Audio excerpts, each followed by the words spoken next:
नमस्कार दोस्तों, एकलव्य के संबंध में बहुत भ्रम फैला हुआ है। एकलव्य एक राजपुत्र थे, भील थे, आदिवासी थे, निषाद थे या कोई और? क्या सच में ही गुरु द्रोणाचार्य ने इसलिए उन्हें शिक्षा नहीं दी क्योंकि वे एक भील थे?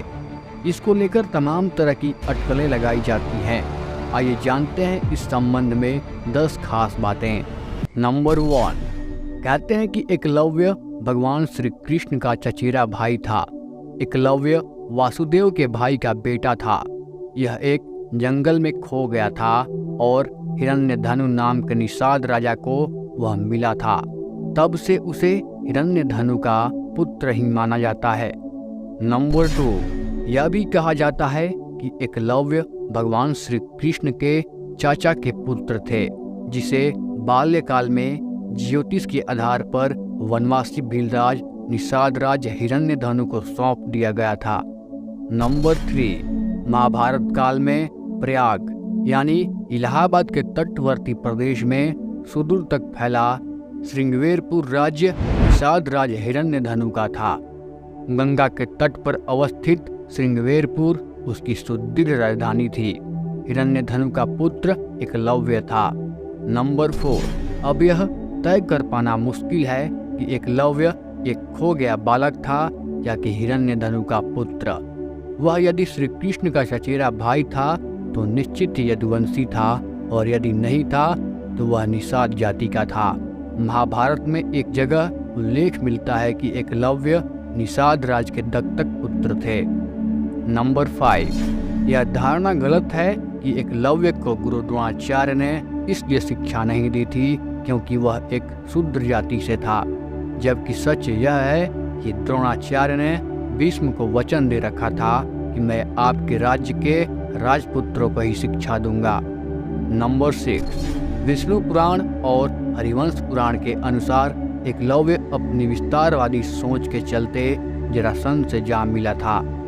जरासंध की सेना की तरफ से उसने मथुरा पर आक्रमण करके एक बार यादव सेना का लगभग सफाया कर दिया था। नंबर 7, ऐसा भी कहा जाता है कि यादव सेना के सफाया होने के बाद यह सूचना जब श्री कृष्ण के पास पहुंचती है तो वे भी एकलव्य को देखने को उत्सुक हो जाते हैं।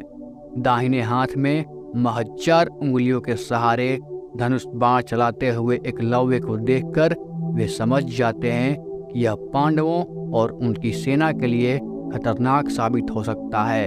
तब श्री कृष्ण का एकलव्य से युद्ध होता है और इस युद्ध में एकलव्य वीर गति को प्राप्त होता है। हालांकि यह भी कहा जाता है कि युद्ध के दौरान एकलव्य लापता हो गया था, अर्थात उसकी मृत्यु बाद में कैसे हुई इसका किसी को पता नहीं है। नंबर 9, एकलव्य के वीर गति को प्राप्त होने या लापता होने के बाद उसका पुत्र केतुमान सिंहासन पर बैठता है और वह कौरवों की सेना की ओर से पांडवों के खिलाफ लड़ता है। महाभारत युद्ध में वह भीम के हाथ से मारा जाता है। नंबर 10, इसमें कोई दो राय नहीं है कि एकलव्य श्रेष्ठ धनुर्धर था। गुरु द्रोण की मूर्ति बनाकर मूर्ति के समक्ष एकलव्य ने धनुष विद्या सीखी थी। गुरु द्रोण को जब इस बात का पता चला कि एकलव्य अर्जुन से भी श्रेष्ठ धनुष बाण चलाना सीख गया है तो उन्होंने एकलव्य से पूछा कि तुमने यह विद्या कहाँ से सीखी? इस पर एकलव्य ने कहा, गुरुवर, मैंने आपको ही गुरु मानकर आपकी मूर्ति के समक्ष यह विद्या को हासिल किया था। इस बात पर द्रोण ने कहा कि तब तो हम गुरु दक्षिणा के हकदार हैं। एकलव्य यह सुनकर प्रसन्न हो गया और कहने लगा, मांगिए गुरुदेव, क्या चाहिए? द्रोण ने कहा कि तुम जिस हाथ से प्रत्यंचा चढ़ाते हो मुझे उस हाथ का अंगूठा चाहिए। उसी दौरान एकलव्य ने अपना दाहिना अंगूठा गुरु द्रोण को दान कर दिया। तो आज के लिए बस इतना ही, और ऐसी वीडियो के लिए please subscribe our channel Ankaj tales. हर हर महादेव।